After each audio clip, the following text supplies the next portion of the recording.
Chapitre 2. Pourquoi doit-on être capable de tuer ce que l'on mange?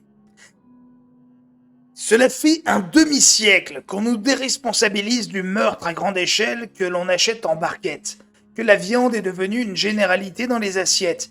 Pourtant, avant que les hystériques dénoncent cet état de fait avec une ferveur connue des croisés lors du siège d'Antioche, la viande n'était pas le centre du bol alimentaire, il fallait la mériter pour nourrir sa famille.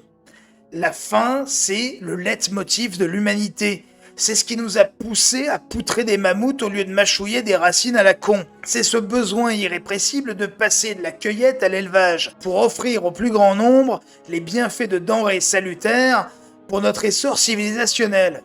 L'industrie agroalimentaire a perverti ce message. Selon eux, pour perpétrer notre héritage, nous devons accepter par lâcheté et paresse un massacre mécanique quotidien qui alimente en barquettes sous vide nos commerces. Le manque de respect de l'homme, et surtout celui de l'animal, est total. Crever de manière anonyme pour nourrir un anonyme qui ne le mérite pas.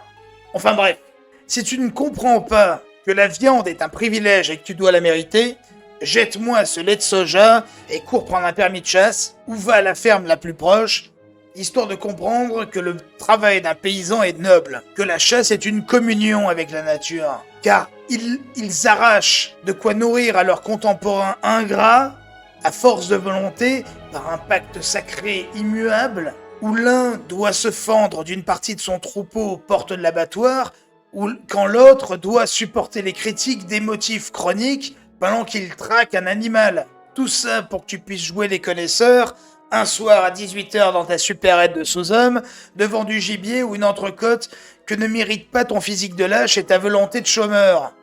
Le paysan, lui, est noble. Il a conscience de son effort et de l'impact de son action sur l'humanité. S'il finit par se pendre aux poutres de sa grange, c'est par manque de considération et de reconnaissance pour son travail.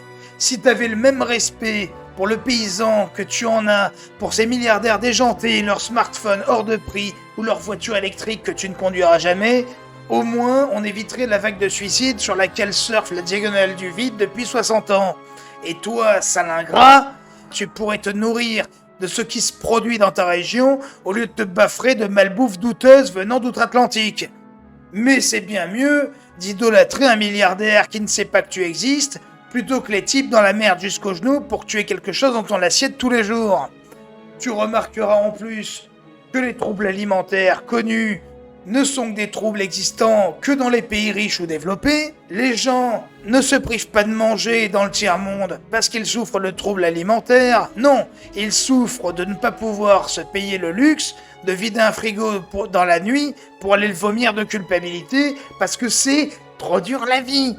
C'est un comportement d'enfant gâté qui, devant un présent civilisationnel que lui offre son pays, bifurque en deux maladies mentales, soit prendre du rab à enrouler dans les pentes, soit refuser en bloc la surenchère agroalimentaire, comme si c'était obscène pour se lancer dans une carrière de cerf-volant. Et avant que l'on sorte les violons pour parler de grossophobie, ou d'anorexie, ou tous les troubles alimentaires qui finissent par phobe, ou iste, ou je sais pas quelle connerie, par le lecteur bien pensant qui entendrait la colère dans mes mots, je pense que ce trou du cul devrait songer à réconcilier l'obèse et l'anorexique avec la nourriture en tant que produit brut. Ce fouteur de merde n'imagine pas une seconde l'impact que peut avoir quelques jours de familiarisation avec la nature et ce que j'appelle l'artisanat agroalimentaire de qualité sur une personne malade de ces troubles et isolée de la réalité alimentaire. Parce que c'est un mirage.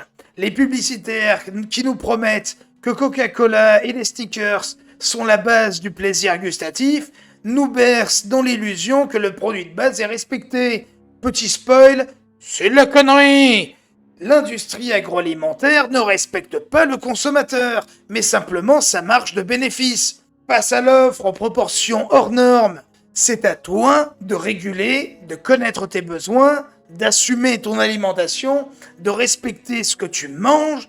Tu dois être capable de tuer un poulet si tu veux le manger. Je dis pas que tu dois virer psychopathe non plus. Mais être capable d'assumer le meurtre pour te nourrir de viande, c'est assumer la responsabilité de ton alimentation et arrêter de te comporter en victime. Pour mériter L'appellation homme reconstruit, tu dois être capable de produire ta propre nourriture ou au moins y contribuer. Et je ne parle pas de réchauffer ton McDo de fils de pute au micro-ondes.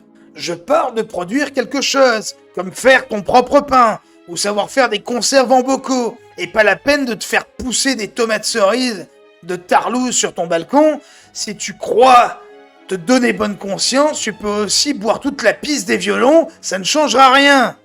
C'est facile de bouffer des merdes sans réfléchir, de donner des thunes pour être nourri, de se vendre à la facilité et de raccrocher ses couilles pour redevenir un eunuque sans avenir, d'accepter de disparaître sans bruit pour pas déranger. Parce que voilà, où elle est la fierté de manger des chips soufflés sur ton canapé alors que cuire des pâtes, tu le ressens comme une épreuve? Où est la satisfaction de déguster une box livrée chez toi, touchée et manipulée par une vingtaine d'individus? Où est le plaisir de savourer un putain de kebab composé d'animaux divers provenant de tellement d'endroits différents que tu glottes 3 scènes de crime à chaque bouchée? Reprendre le contrôle de ton alimentation, c'est compliqué. Ça veut dire reprendre le contrôle de ta vie. Faut te constituer un régime sain et responsable pour assumer ton existence. Les bons fournisseurs ne sont pas visibles au premier coup d'œil, mais ça vaut le coup de chercher, de mettre la pièce dans la bonne poche pour récompenser l'artisan qui partage ton respect et tes convictions vis-à-vis de son produit. La reconnexion avec la nature est essentielle.